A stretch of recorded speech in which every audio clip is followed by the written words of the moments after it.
Welcome back. Next, one of my favorite topics is up M&A.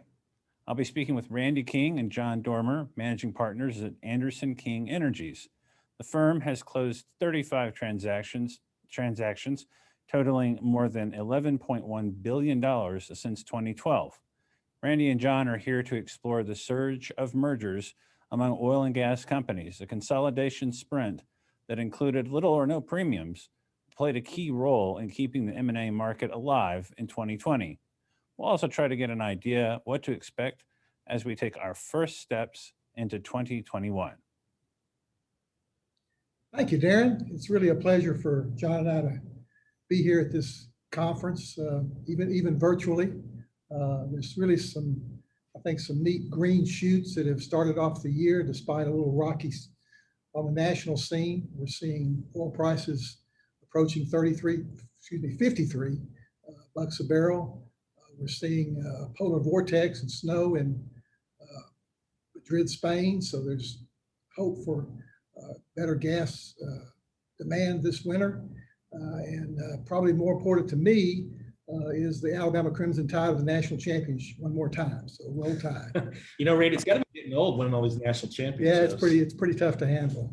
Speaking of handling, we borrowed a little phrase from one of our favorite movies, A Few Good Men, to kind of title our talk, Upstream M&A for 2021, You Can Handle the Truth.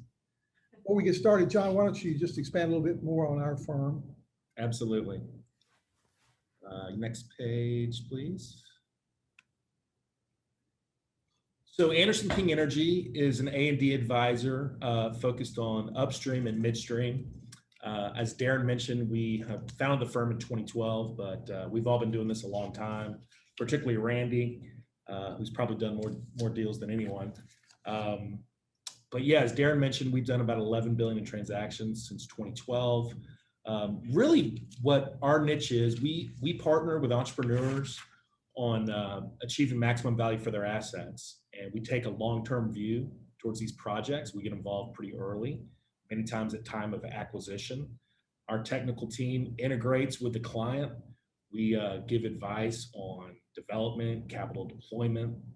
Our experience has been over a long period of time that a credible technical story and marketing hustle generates the best outcomes. Our technical team has deep credibility with buyers and their consultants. We think this combines pretty powerfully with our transaction experience.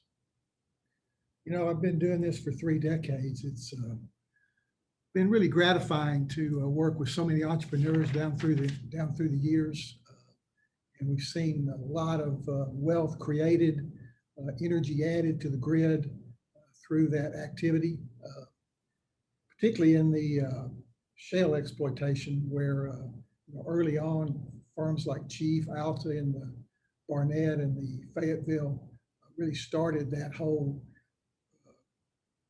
increase of transactions in the shales, and where there was substantial development that they got paid for. The oil shales, get a little technical here, are quite a challenge. Much like the Gulf of Mexico shelf when I was younger, where the lives were short, you got great cash-on-cash returns, but once you were down 2 or 3 years, you had limited continuous income streams, and thus had to continue to reinvest. And I think that's been a big challenge for the industry. We're going to talk about that a little more as we talk about M&A activity. The gas shales also declined pretty rapidly, but